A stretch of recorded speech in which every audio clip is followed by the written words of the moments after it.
আসসালামু আলাইকুম। আমি ডাক্তার জিনাত সালসাবিল খান।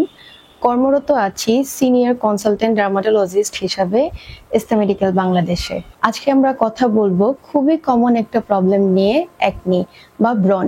তো একনি কি কারণে হতে পারে অথবা একনি বিভিন্ন ধরনের ট্রিটমেন্ট অপশন, এগুলো নিয়ে আজকে আমরা আলোচনা করব। তো একনি সাধারণত ছেলে মেয়ে উভয়েরই হতে পারে এবং এটা দেখা যাচ্ছে টিনেজার এজ থেকে শুরু করে অ্যাডাল্ট একনি পর্যন্ত হতে পারে এবং অনেক সময় বাচ্চাদের ক্ষেত্রেও একনিটা হয়। তো একনি সাধারণত টিনেজ বয়সে খুব বেশি হয়ে থাকে, কারণ ওই সময়ে আমাদের হরমোনের তারতম্যটা হয়ে থাকে, যে কারণে একনিটা অনেক বেশি হয়। তাছাড়াও অনেক সময় হরমোনের বিভিন্ন ইমব্যালেন্সের জন্য একনি হতে পারে, যেমন ফিমেলদের পলিসিস্টিক ওভারিয়ান সিনড্রোম বলতে একটা ডিজিজ আছে, সেক্ষেত্রে একনিটা হয়। এবং অনেক সময় দেখা যায় যে অনেক ধরনের স্টেরয়েড জাতীয় ক্রিম পেশেন্টরা অনেক দিন ধরে ব্যবহার করে, যে কারণে স্কিনের যে আমাদের একটা ব্যারিয়ার থাকে ওইটা নষ্ট হয়ে যায়, তার থেকেও একনি ফর্মেশন হতে পারে। সো একনিটা যে কারণেই হোক সেটার জন্য আমাদের ট্রিটমেন্ট আছে, এবং আপনি যদি ঠিক সময়ে ট্রিটমেন্টটা করেন এটার কমপ্লিকেশনগুলো ডেভেলপ করে না। তো কি কারণে একনি হচ্ছে সেটা আইডেন্টিফাই করে আমাদের একনি ট্রিটমেন্টগুলোতে যেতে হয়।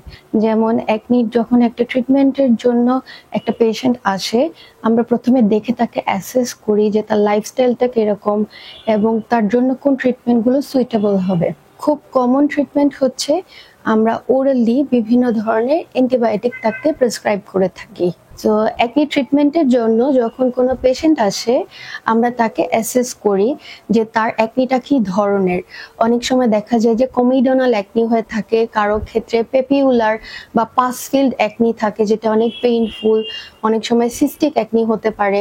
তো কি ধরনের একনি এবং কোন বয়সে একনিটা নিয়ে এসেছে ওইটা আমরা আইডেন্টিফাই করে ট্রিটমেন্ট অপশনগুলো তার জন্য সিলেক্ট করে থাকি।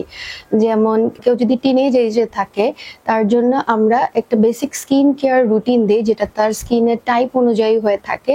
তাছাড়াও আমরা বিভিন্ন ধরনের ওরাল মেডিসিন, ওরাল অ্যান্টিবায়োটিক অথবা আইসোট্রেটিনয়েন তার জন্য সাজেস্ট করে থাকি এবং লাগানোর জন্য টপিক্যাল মেডিসিন দিয়ে থাকি। তাছাড়াও বিভিন্ন ধরনের একনি, যেমন সিস্টিক একনি নিয়ে এসেছে, তার জন্য আমরা আরেকটু অ্যাডভান্স লেভেলের ট্রিটমেন্ট করি, যেমন কেমিক্যাল পিল আমরা তার জন্য করতে পারি। সো কেমিক্যাল পিলের মধ্যে আমরা নর্মালি একনির জন্য স্যালিসাইলিক অ্যাসিড বেস পিল বা কম্বিনেশন পিলগুলো খুব বেশি ব্যবহার করে থাকি। একনিটা দেখা যাচ্ছে আমরা ট্রিটমেন্ট করলে ওইটা সেরে যায়, কিন্তু একনির থেকে যদি আমরা অনেকদিন আনট্রিটেড অবস্থায় থাকে তার থেকে বিভিন্ন ধরনের কমপ্লিকেশন হতে পারে। যেমন একনি থেকে দাগ হতে পারে, বা আমরা যেটা বলি মেডিকেল টার্মে পিআইএইচ, পোস্ট ইনফ্লামেটরি হাইপার পিগমেন্টেশন, অথবা একনি থেকে স্কার হতে পারে। যে স্কারটা বা কালো দাগটা আমরা যদি বাসায় যে ট্রিটমেন্টগুলো দিয়ে থাকি সেটা তো সহজে যেতে চায় না, সেক্ষেত্রে আমাদের বিভিন্ন অ্যাডভান্স ট্রিটমেন্টগুলো করতে হয়। সো অ্যাডভান্স ট্রিটমেন্টের মধ্যে একনির যে স্কার আছে এটার ধরন অনুযায়ী আমরা ট্রিটমেন্ট করি। যেমন কারো যদি বক্স স্কার থাকে, আইসপিক স্কার, রোলিং স্কার, এগুলোর ক্ষেত্রে খুব ভালো কাজ করে মাইক্রো নিডলিং অথবা লেজার। তার সাথে আমরা যদি পিআরপিটা কম্বাইন্ড করে দিতে পারি সেক্ষেত্রে রেজাল্টটা আরেকটু বেটার হয়। সো পিআরপিটা আমরা কম বেশি সবাই জানি, এটা পেশেন্টের ব্লাড নিয়ে সেন্ট্রিফিউজ করে একটা প্লাজমা তৈরি করা হয়, যে প্লাজমাতে আমাদের বডির বিভিন্ন গুড কম্পোনেন্ট যেমন গ্রোথ ফ্যাক্টর, সাইটোকাইনস এগুলো থাকে। আমরা যখন এগুলো মাইক্রোনিডলের মাধ্যমে স্কিনে ইনজেক্ট করে থাকি কোলাজেনটা বুস্ট হয় এবং স্কার যেটা থাকে ওইটা গর্তটা ভরাট হয়ে যায়।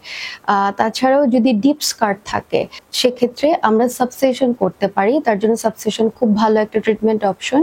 সাবসেশনের মাধ্যমে ডিপ স্কারে যে ফাইব্রাস ব্যান্ডগুলো তৈরি হয় ওইটা আমরা কেটে ফেলি। কেটে ফেলার পরে তার সাথে যদি আমরা কম্বাইন দিয়ে লেজার বা মাইক্রোনিডলিং করে থাকি সেটার ফলাফলটা খুব ভালো হয়ে থাকে।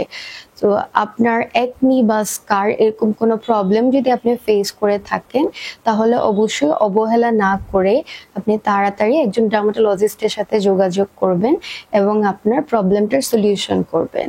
থ্যাংক ইউ সবাইকে।